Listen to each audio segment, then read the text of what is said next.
So funny, every time I tell people from America I'm from Canada, especially on stage, immediately, how's it going, Harry? You want a war?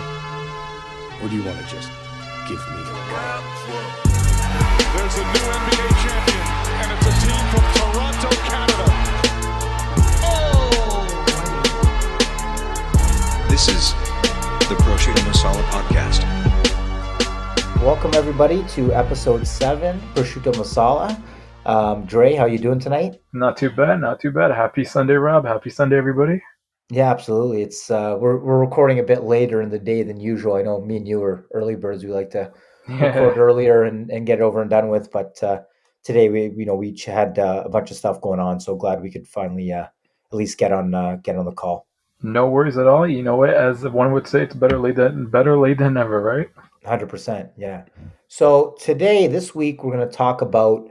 I hate to be, it seems like nowadays everybody's talking about COVID all the time, and I hate to bring it up, but I feel like there's some valid things to discuss, especially with, the recent changes in Ontario now and the restrictions, which is kind of new.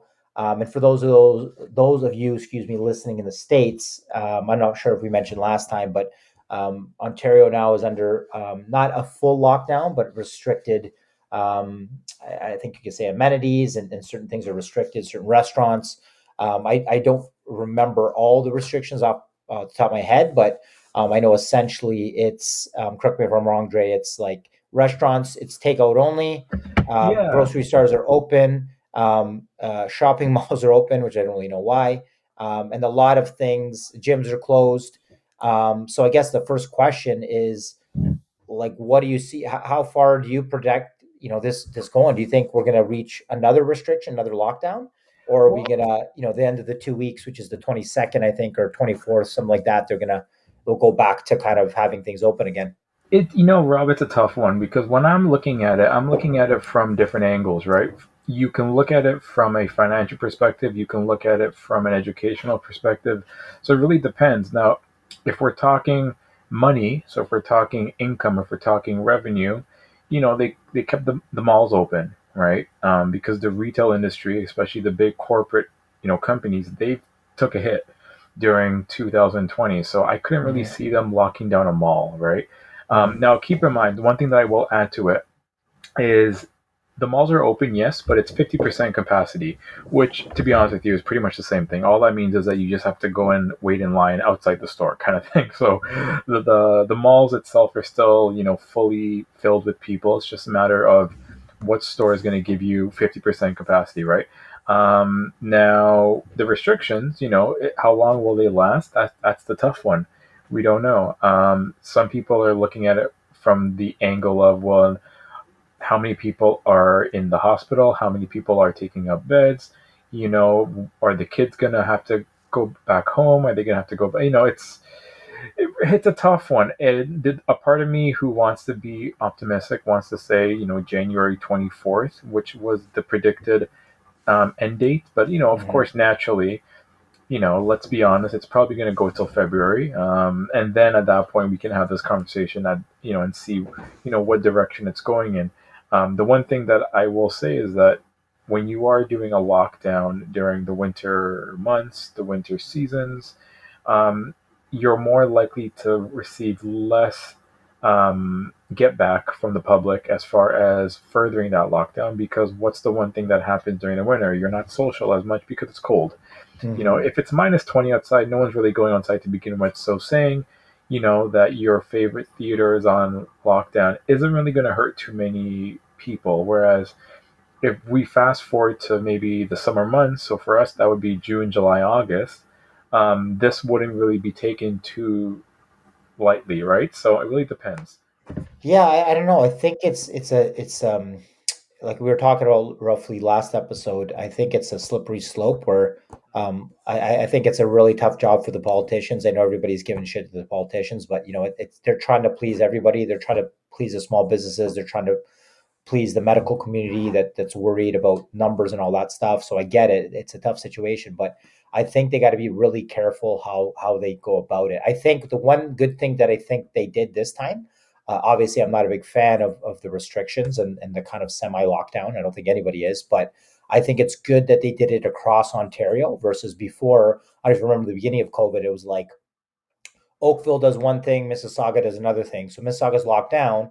The bars in Oakville were open, so people were just not stupid. They want to go to a bar. They were just going across the street, and it was like not fair to those other businesses, right? So I think the one good thing, at least, they did it across the board now.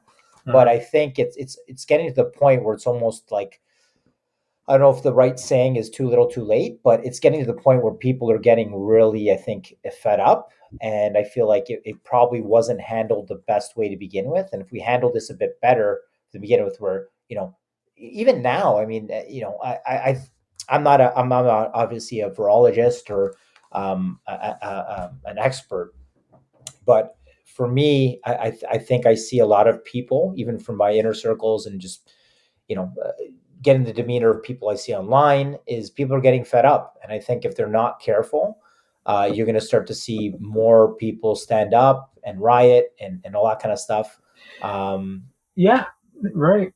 I or mean, even not even as just riot, even just more so like just kind of polite defiance where they're going to the stores not wearing masks, or they're just, politely saying no, well, because, you know, yeah, but Rob, the one thing, I mean, again, it goes back to what I was saying last week when we had our conversation. It comes down to what is the end goal here, because no one is refuting lockdowns, no one is refuting masks. At least initially, when this happened 2 years ago, which sounds crazy when I say it, but when this happened 2 years ago, cool.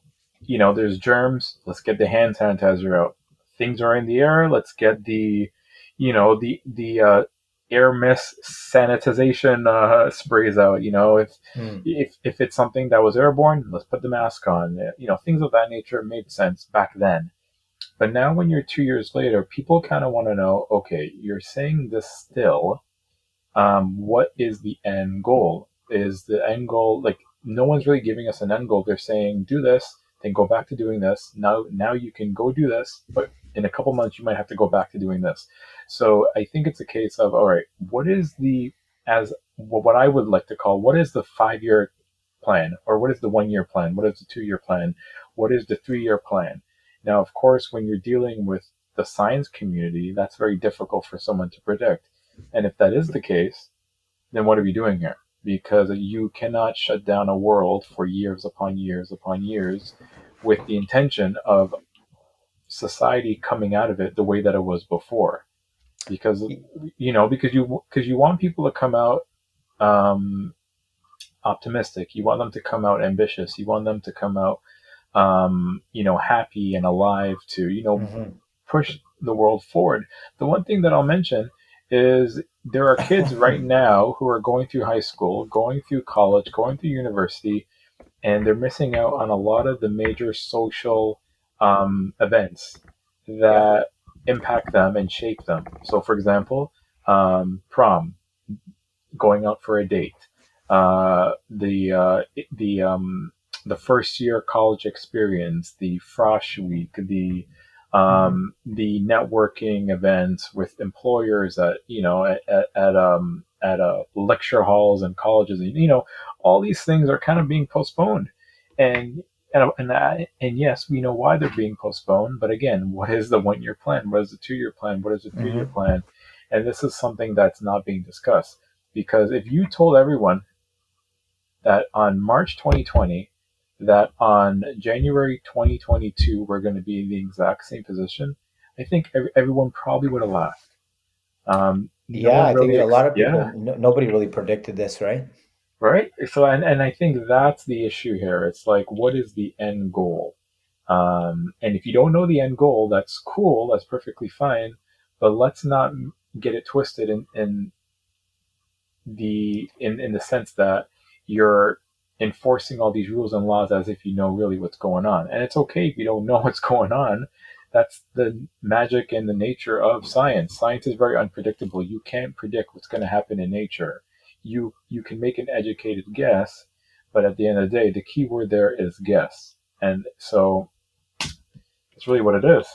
Yeah, we're gonna see. Like, I mean, now, like you kind of touched on it briefly with kids and students and stuff like that. Now, I've seen a little bit from some of my nieces and nephews and stuff, where their social anxiety around other kids of their age and whatnot, even around just people, has gone up. Where we went for a walk with my niece and nephew, like maybe about a month ago now, outside, and people were coming towards us on the sidewalk, and he got all scared. He's like, "Oh, we got to move across the street. We got to." Get out of the way. And it's like, it's so sad that's the first reaction. It's And now what is I mean, I'm sure kids eventually, after this is all done, they're gonna, go back to normal and start to socialize again. But I well, I think don't in know. the I don't first know. few in the first couple years of a kid, like for example, from the ages of like, when you're a toddler, from like, 3 to like 10, your interactions with other kids really helps shape your And future, right? exactly. And think of it this way. Well, not even when you're a toddler, when you're in high school.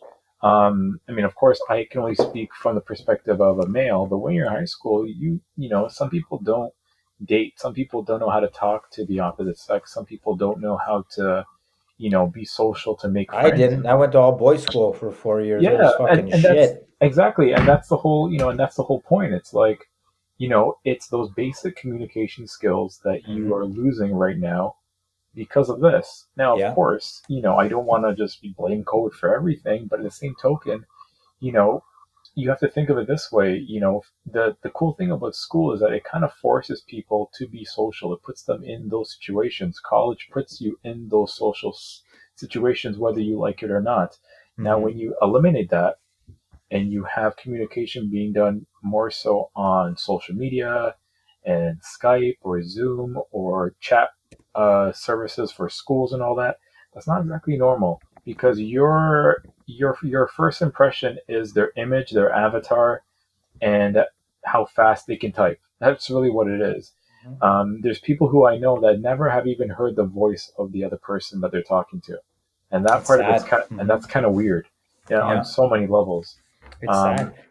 because Speaking of yeah, that, it's funny. Like you kind of mentioned that, just being like very everything digital. Not to go off on a tangent for a sec, but no, by I all was means, reading a little bit about the other day about Zuckerberg's metaverse. I don't know if nice, you've heard. yes, I don't know if you've heard much about this, but I have, it yeah. it's pretty scary, man. It seems like for me, like the way I see this, I mean, it's a very smart business move, but I see him almost like wanting to create now, like almost like a platform like Ready Player One. Did you ever seen that Well, movie, Ready Player One? yeah, but you know what? I think a lot of people have a misconception on what the metaverse is. So Mark Zuckerberg didn't really create the metaverse. From a marketing perspective, all he did was just name his company. Well, not his company. I guess you could say he named his most popular platform off the name metaverse, so it's named Meta. But I mean, from what I have researched, from what I've looked into, the metaverse is just a digital environment or of the environment that we see on a day-to-day basis, right? So right now, for example, there are some shopping malls. I think Sherway Gardens is in the process of doing this, but everything is going digital. And what I mean by that is it's not going on the internet, which it is already, but I mean the stores are being replicated, and the merchandise are being replicated, and they're being. I guess it's hard for me to put this into words, but they're actually putting them on a interactive VR 3D platform, which is what the metaverse is. It's very digital. So I think this is was kind of in the making for a while now, but we never really had any reason for this to get amplified. As I said, COVID has changed the industries across the board, and this is just one of them, right? I think the metaverse is a good thing. I think it's in its early infancy, so it's hard for us to predict where it's going. But obviously, the first impression is that it's this environment that, as you said, is similar to Ready Player One. I think that there is some truth to that, but I think there is more to it, though. Like, have you seen that movie, Ready Player One? Yeah, I've seen it. Yeah. Yeah. So for me, like I'm gonna disagree with you. I don't think it's a good thing. I think it's friggin' really scary, to be honest, because for me, what I read about his footnote or keynote or whatever when he was talking about what the metaverse is it almost seems like he's trying to create something that's an Instagram, a YouTube, a Twitter, a Yeah. social media platform all in one, right? So now it's kind of like it's smart from a business perspective, but what's going to happen? I mean, people are already online now, anyways, with Yeah. Instagram, with YouTube, all that stuff. So I I think mean, what he wants to do is create yeah. one site, mega site that almost has all these things where you can log on. Imagine logging onto a site or say this platform with your VR goggles, and you if you get an email, you don't have to take off your goggles. You can just get the email inside your metaverse account. Or if you want to watch YouTube, or if you want to go chat with friends, or you want to check Instagram, you can do everything from this one. Like I don't know if they're going to use Oculus, like which is the like VR goggles. I think that they Yeah. bought Yeah. that they bought that company. But imagine something like that where it's like I really think it's going to be a point where you even look at not from like a social perspective, but you look at economically, like the rich and divide. I think most people will agree is getting greater and greater within like North America, where a lot of countries now, like look at Brazil, Venezuela. There's no middle class anymore. There's the ultra rich and there's all the ultra poor. And I Yeah. think with that stuff happening, now you're gonna have things like okay, where everybody can go on rich or poor to the metaverse and buy things. Kind of like it's already started with certain games like I don't really play it, but I just know a little bit about it.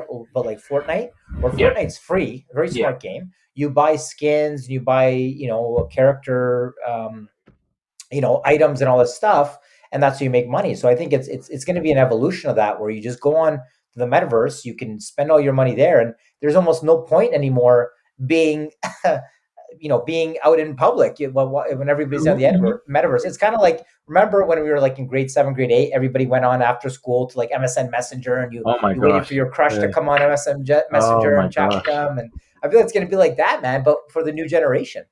But yeah, just to really sum it up, absolutely. Now, the one thing that I will point out is that this this is something that I've always known was going to happen. Not that I'm a genius or anything, but I remember I think you're a watching. genius. No, yeah, I know, right? No, but I remember watching. For those who don't know, I'm a big old film junkie. I like watching old films. It's just my thing. And I remember watching a lot of the science fiction films in the 80s or Mm, even the late 70s. And when you watch these films, of course, the year that these films are set in is like in the year 2500, the year 2400, the year hmm 3000. And if you look at all of them, to be very honest with you, a lot of those things are happening. I remember watching Star Trek and they showed the automatic doors. They showed some sort of device that looked like a cell phone. Yeah. And they've shown some sort of virtual reality type of world. And, I think there's a movie with Arnold Schwarzenegger. I forget the name of it now, but it's when I think it's a film that's based around the fact that someone can add thoughts to their brain and they can Was it remove thoughts. Eraser It was or something like Total Recall? Total Total Recall, maybe. Recall. Yeah, Now, yeah.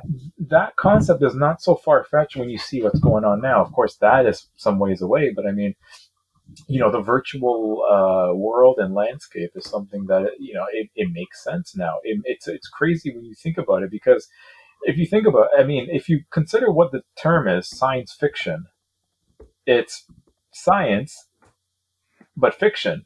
Fiction, to those hmm who don't know, it means it's not real. But it's hmm based on fact. So, of course, as long as it's scientifically possible and technologically possible, it can happen. And this is why you're hmm seeing these things happen now versus back then. Of course, back then you had the ideas based off of what could happen, based off of, you know, science and putting that or attaching that to technology. And, here we are. Yeah, man. It's crazy, man. I think it's we're part of like I feel An like experiment. the millennial generation is kind of part of that bridge between technology and kind of a little bit of analog, I guess, or Yeah. yeah, before digital. Where our Yeah. parents' generation was pretty much they all grew up. They didn't have the internet. They didn't really have cell phones, but we grew up like we still kind of remember a time in like elementary school where cell phones just came out. The Oh man, I internet, Google remember. was just a thing. I, rem- I remember when I remember in elementary school, my dad he at the time he worked for Rogers for about 10 years, and he would come home with like these giant Nokia phones. So this was probably between 1997 to Mhm. 2002.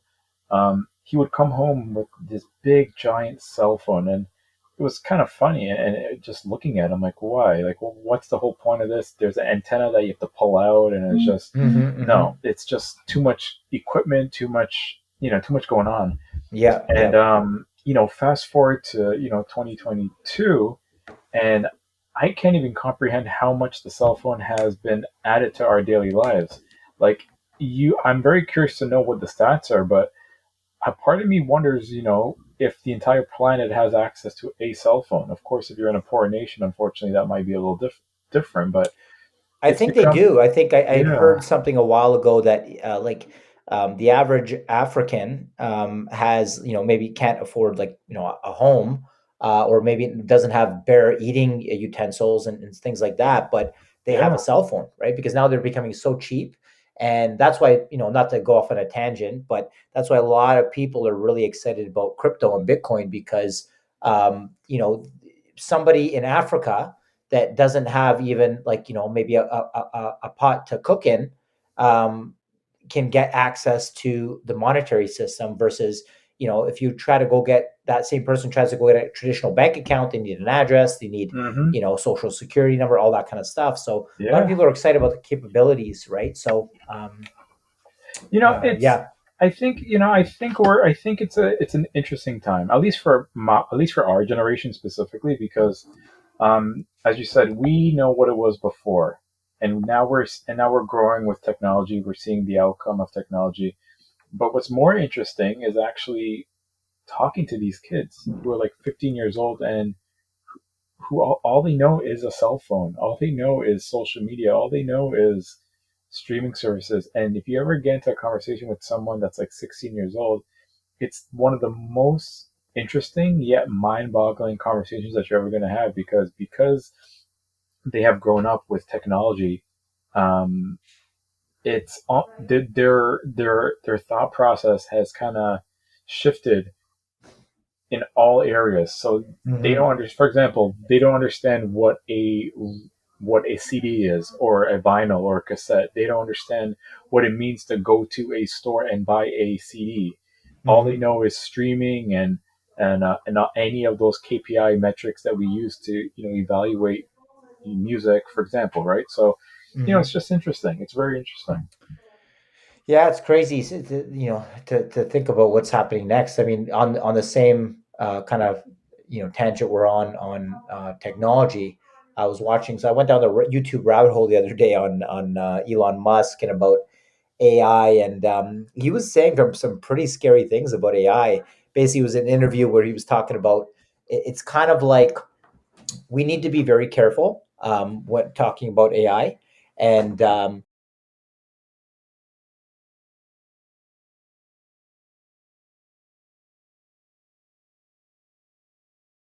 it's pretty. I was watching this basically interview with Elon Musk, and he was basically talking about how we need to be careful because once we let that genie out of the bottle, you can't put it back in. And there was he had some valid concerns about kind of like Matrix type of situations where Yeah, if we give AI the power to be able to learn and think for itself, it could pretty quickly get scary where they realize, okay, humans are, for example, are obviously causing wars with each others and doing a lot of things that are inefficient, and turn on us. So it was interesting. Check out the interviews with him when you can, but it's some scary yeah. stuff.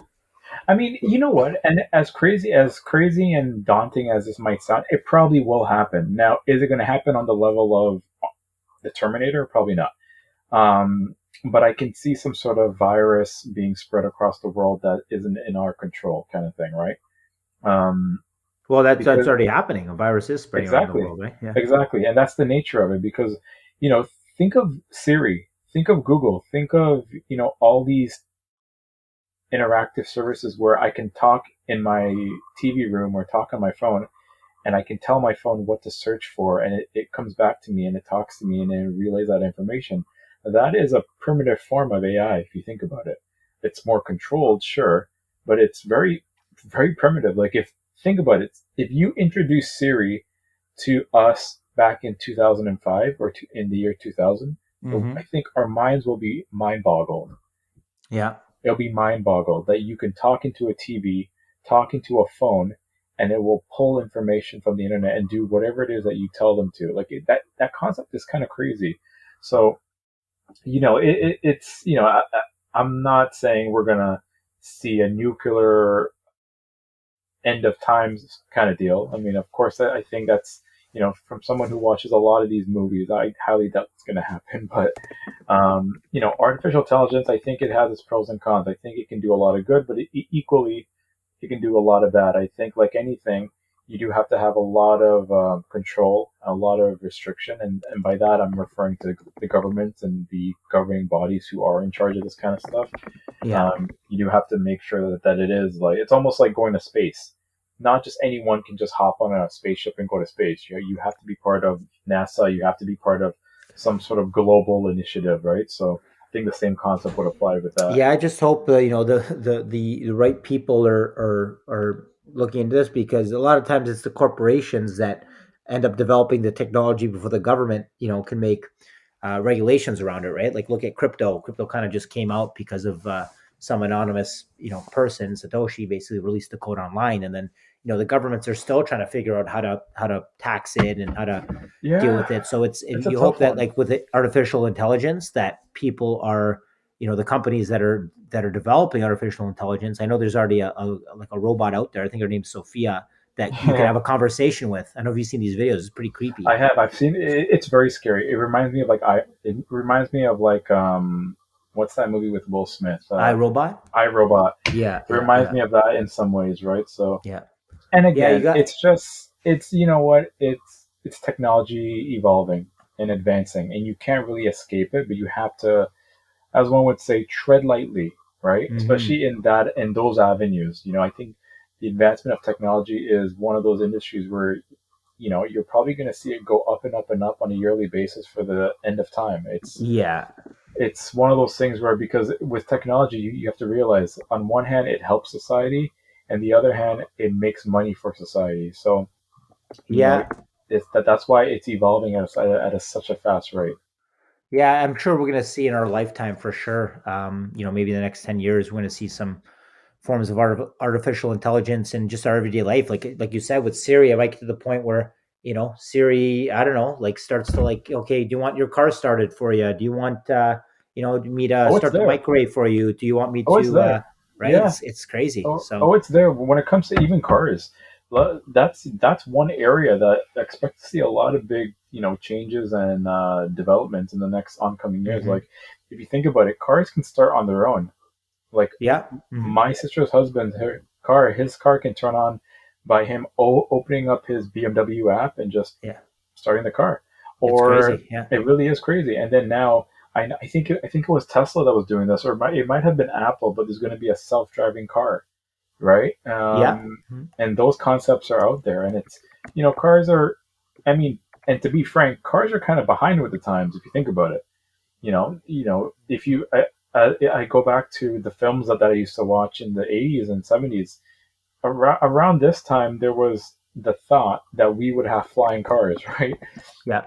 Like, I remember watching films, and it was set in the year 2000, and they said by the year 2000 we're going to have flying cars and everything like that, and the gas powered vehicles would be a thought of the past, hmm which, as you can see, the the polar opposite. Gas powered cars are still what we use, but battery powered cars are getting up there, right? And I think in Canada, I could be wrong, but I know I think I read somewhere where they said by the year 2025 or the year 2030, they expect all gas cars in Canada to cease to be present. I'm not sure if I'm saying that correctly, but I know they were in talks of saying that they want the majority of the vehicles in Canada to be battery operated in some way, shape, or form, whether it's a hybrid or whether a fully battery powered vehicle.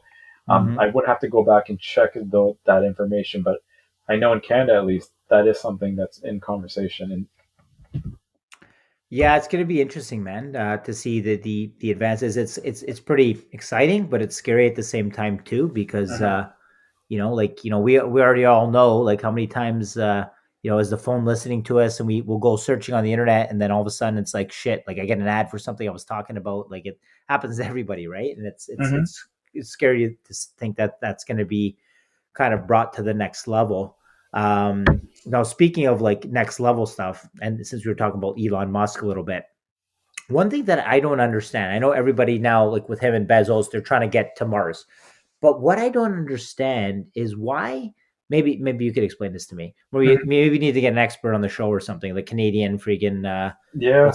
what's that black dude that's like really smart and he's the Oh, scientist Neil I deGrasse. We need to get like Neil a deGrasse Canadian Neil Tyson. deGrasse on the show or something. Yeah,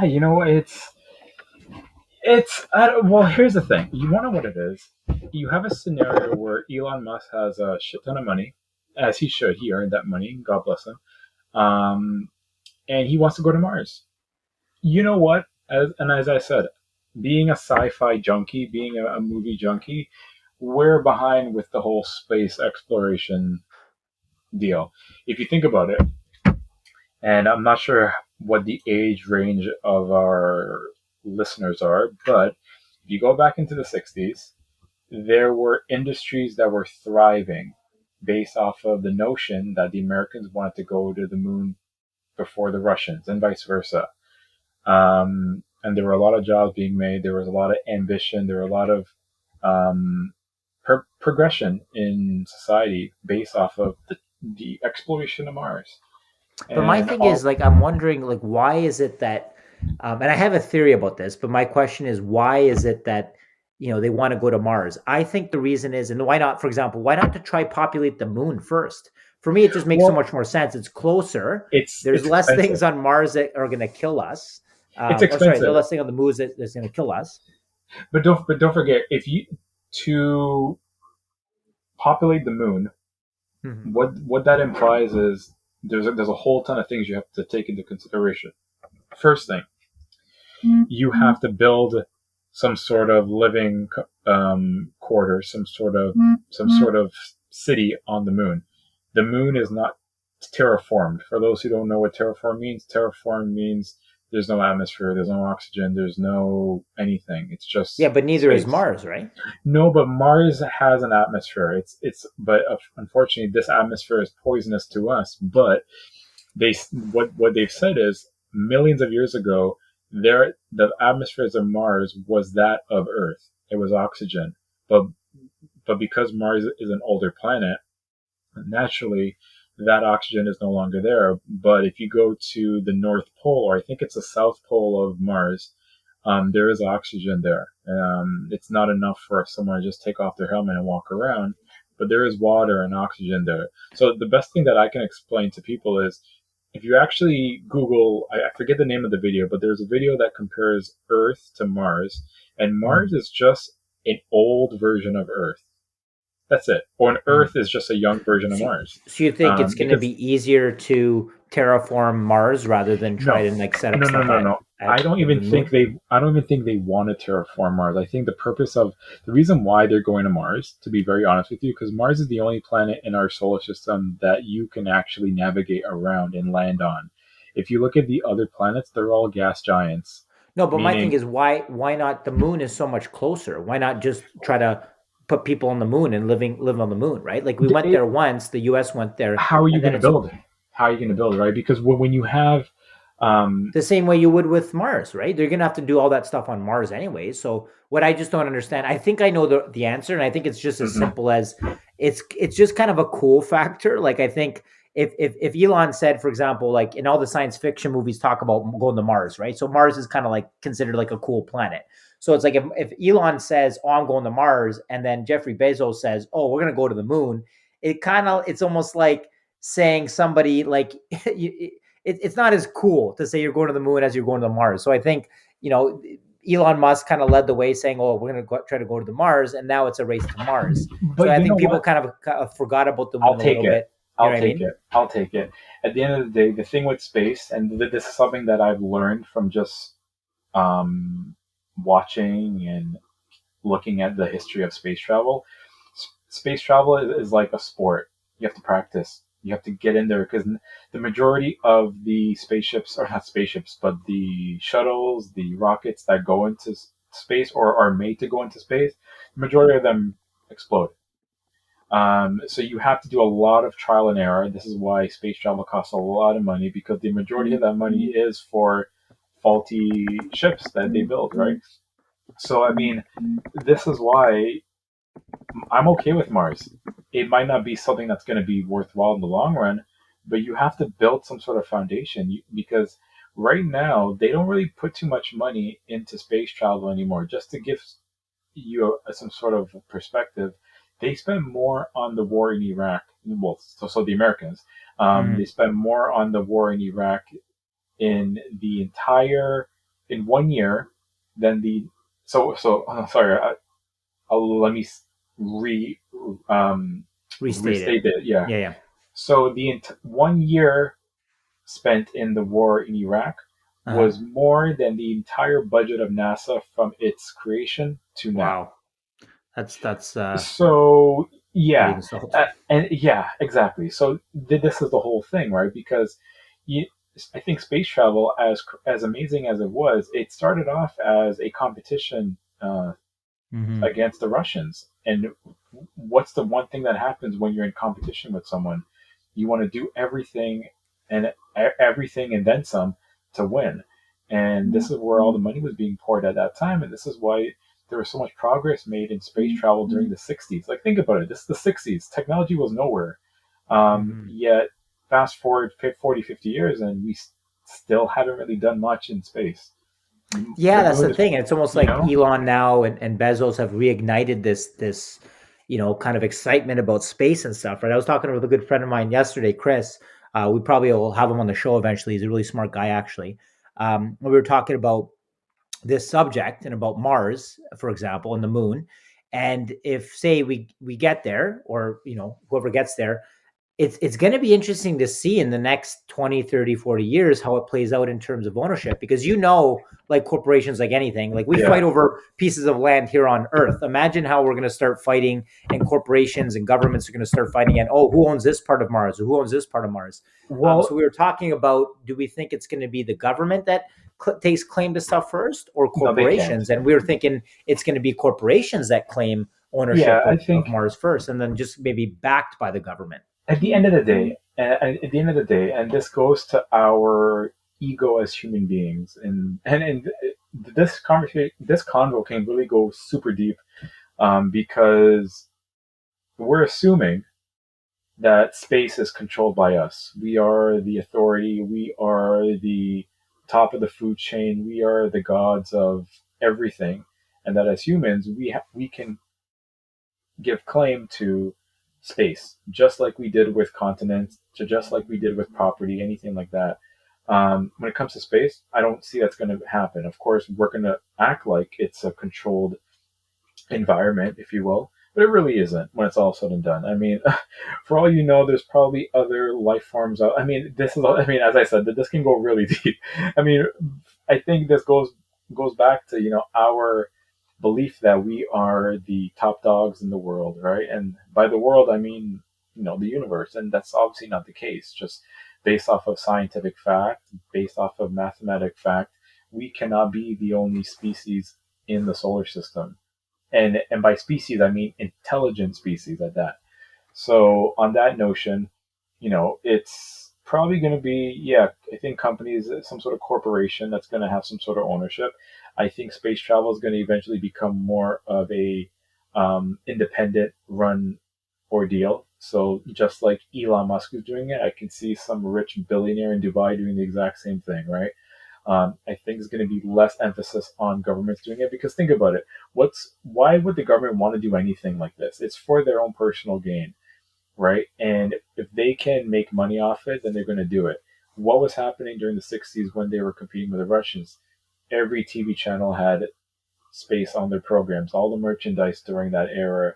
Um, it was something that a lot of jobs were being opened up. So there's no reward for them doing this right now, which is why I'm thinking, yeah, as you said, it's going to be more of a corporation run ordeal until the government sees that, okay, we can profit off of this space travel, we can use some of its application to improve our lives. Mhm. But in reality, it's not really going to be like that, right?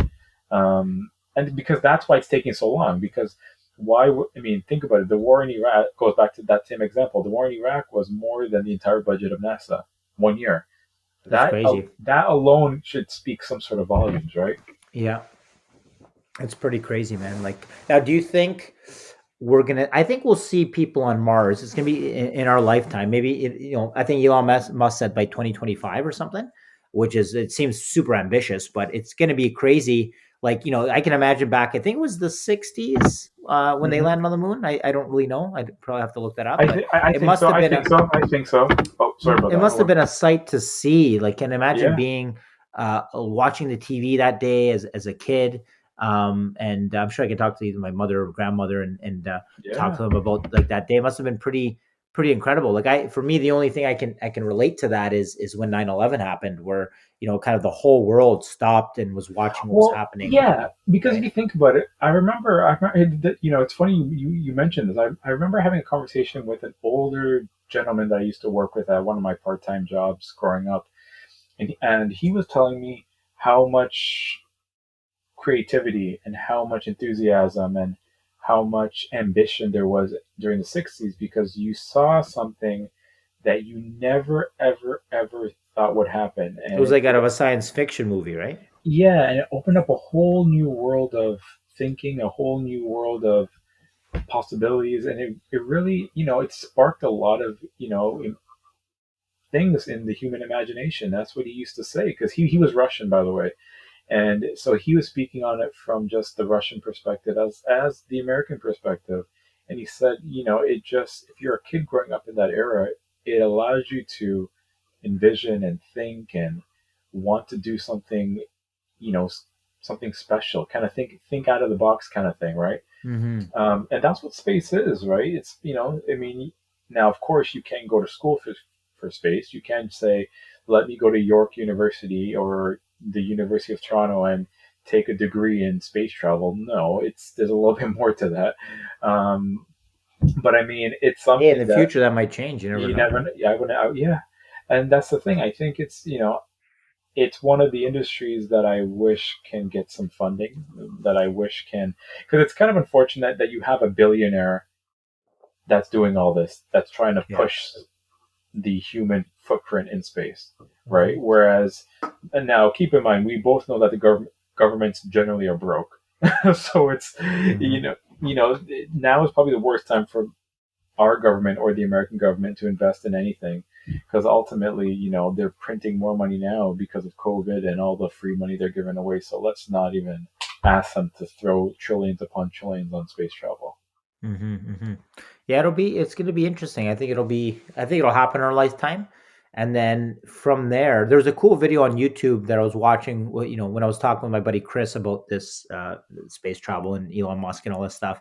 And it was basically saying it was a hypothetical video on the next 100 years Hmm. if we once we land on Mars, and it was talking about how once we get there, what would be kind of the next logical steps would be to set up base, to set up like these domes where people are living in, and then slowly but surely bringing more people there, Hmm. scientists and stuff like that, and to eventually colonize it, right? Like it's pretty crazy. There's some crazy stuff there, but it's for me, it's so crazy to think about. Like, it's sad. There's so much bad things happening to our planet now that we're not taking care of.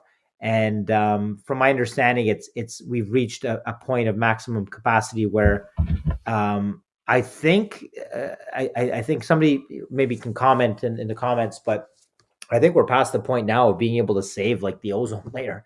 I think we passed that bridge like a few years back where, environmentalists were talking about, oh, hey, we got to do this now and stop polluting. But I think like our ozone layer, there's like another 100 years It's left or bad. something like that, where it's like just going to be gone. It's bad. It's bad. Like when it comes to global warming, gosh, it's. But then again, we're saying this because we're going by what the scientists are saying, which is facts, right? Unfortunately, that same principle in theory can't really affect. I mean, it's a tough one, right? Because if we're going to sit here and say, you know what, the scientists are saying global warming is bad, here's the evidence, then we should be able to use that same sort of premise and apply that to COVID, right? But I mean, it's unfortunately it's hard to do that. It's hard to do that. Yeah, man. Oh, man, we touched on a lot of subjects tonight. The socializing during COVID, technology, Flying Elon cars. Musk, flying cars, Mars. It's crazy, man. Well, I think that was pretty good. It's already been about 45 minutes almost, so maybe Yeah. we'll sign off for tonight. Thank you everybody again for tuning in. Please follow us on YouTube. Please follow us on Spotify. Please please share. This really does help us grow and gets the content to other people. Absolutely. Yes. That's it. Dre, anything to say as we sign out? No, it's, to everyone who's listening, happy Sunday, and have a great week, everybody. And we will check back in next week. Absolutely. Thanks again, guys, for listening, and we will see you next week. Have a good one, everybody.